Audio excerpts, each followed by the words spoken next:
So this is an old cookbook. The cover has fallen off, and it's got pictures from the 60s in here. And, you know, it just hits me that why is this free, really? And why are we paying to go get fast food somewhere? Of course we are paying to go get fast food somewhere. Who's got time to do this, right? This takes a lot of time, but then again, it also doesn't. I boiled some eggs. I have some eggs in the refrigerator. I can cut them up. I can put them on a bed of lettuce. I have some olive oil here. I'm in California. They have just wonderful olive oil locally here. There's lemons. I can make, I can make local fresh things where I am, right? Wherever you live, there are neat local traditions that are made of things you can pronounce, that are made of real ingredients. And it's a matter of making time for my life, right? I'm worth it. I'm worth investing in. Of course I could go and get fast food, and I could, just, cater to my child that wants to be soothed and does not want to take time to cook. But then again, I'm not a child anymore, and this is hurting me. Going to fast food at this age is hurting me. And, we all hit a wall. I think the wall that I was starting to hit was really when I was in my mid-20s. I remember going up the steps and thinking, I've got knee pain. I've got joint pain. Wow, when did this happen, right? What was I doing? I was working, 36-hour shifts. And, many people work horrible, horrible shifts. Nurses continue to work overnight shifts their whole life. I was not making time for myself. And guess what filled the void? Fast food, food in a box, processed food, things that never went stale. Those were available to me. But this is also available to me if I make time to do it. And the knowledge is free. I was thinking about that too. You go on YouTube and there's so many neat things. You can learn to cook on YouTube now. I kind of like this. I like kind of having this old cookbook because it's fun to look through and remind me of how our ancestors ate. And I think this is another big thing of being it's not just women that are getting heavy and struggling. It's men too.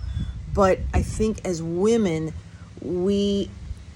I prized I also was kind of insulted. I'm like, why do I need to cook? I've worked so hard. I'm liberated. I don't need to cook.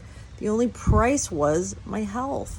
The price was I knew all kinds of biochemical reactions. Again, I have enough degrees. I don't need to buy toilet paper. One of my friends said that recently, and I just love that. I have so many certifications. I didn't need to buy toilet paper. Yeah, how come I had all these biochemistry courses and diet? They didn't help. What really helped was, I think, again, the works of Jerry Wise with reparenting ourselves. My drives to eat this stuff and for comfort were based in my childhood.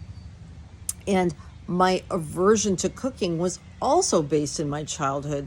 And but I have heritage that stretches back generations, and so do you.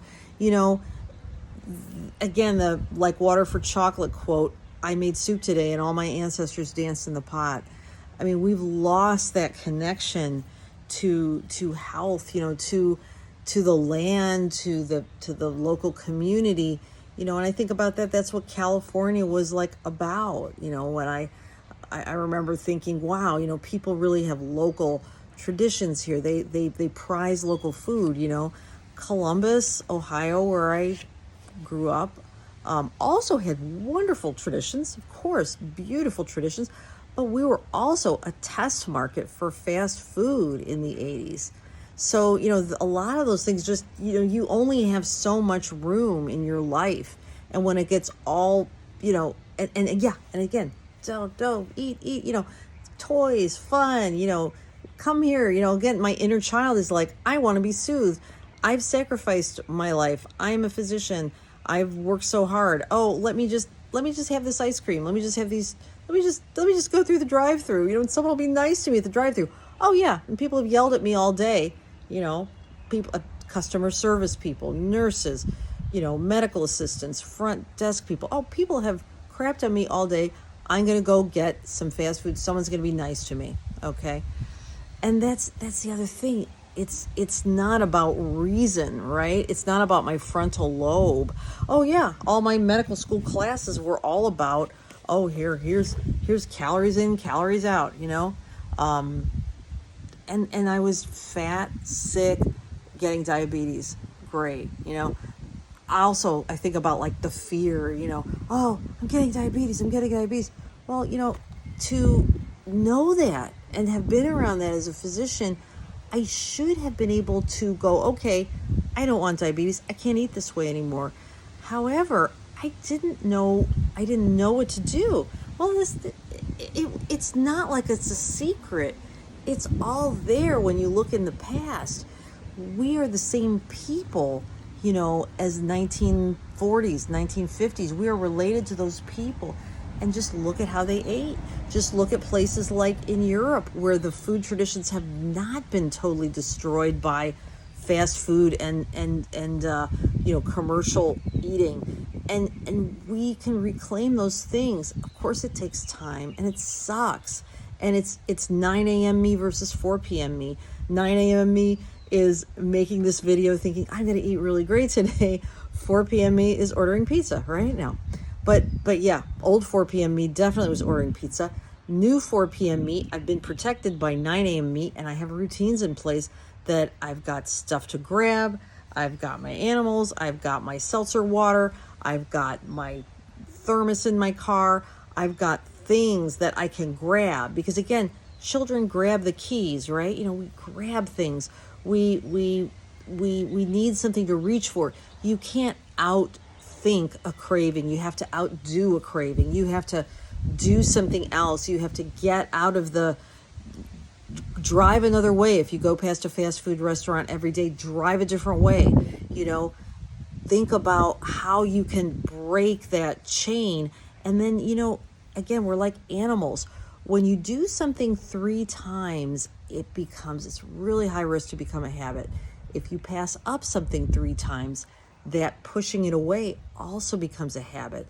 So every day it's getting a little better, getting a little worse.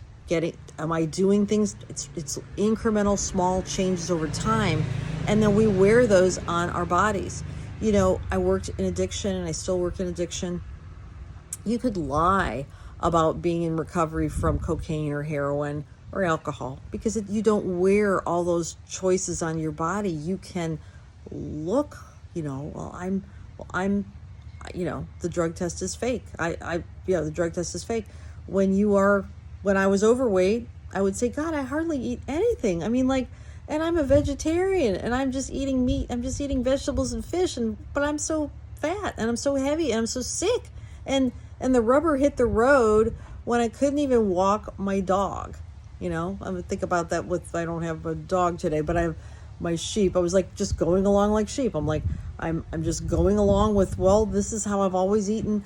I can't change it. I guess there's something wrong with me. I'm defective. I'm getting sick. Now my dog is suffering, right? So I had to make some changes, and they weren't anything new. They were old. Old is gold. And again, there's nothing wrong with you if I shouldn't keep repeating this, but I think it's just like we give our power away. And I think too, I thought, God, I'm a doctor.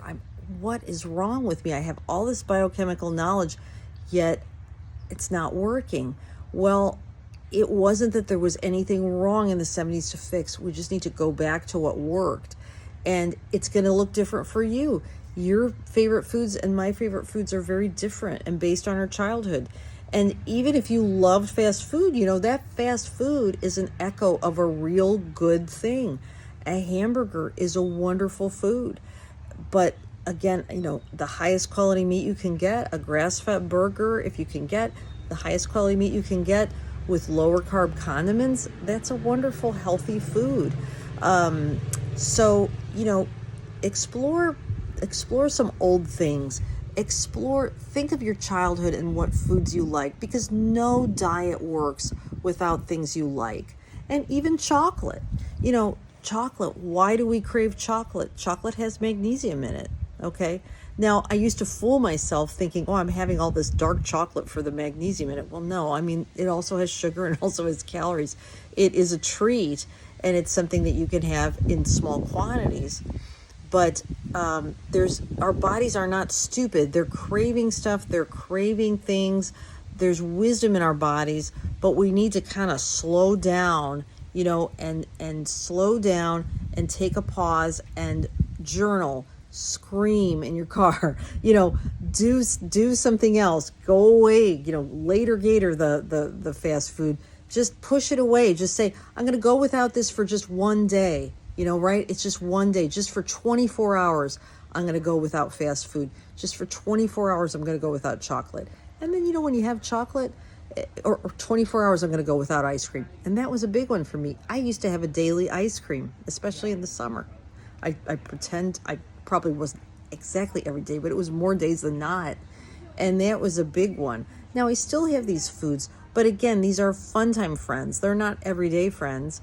These are friends that will hurt me long term, but I can hang out with them in limits. I have to have boundaries, and I'm learning every day, and I so appreciate your time. Have a great day. Again, you're a cactus living in a rainforest. Hope to see you in the next video. Take care. Bye-bye.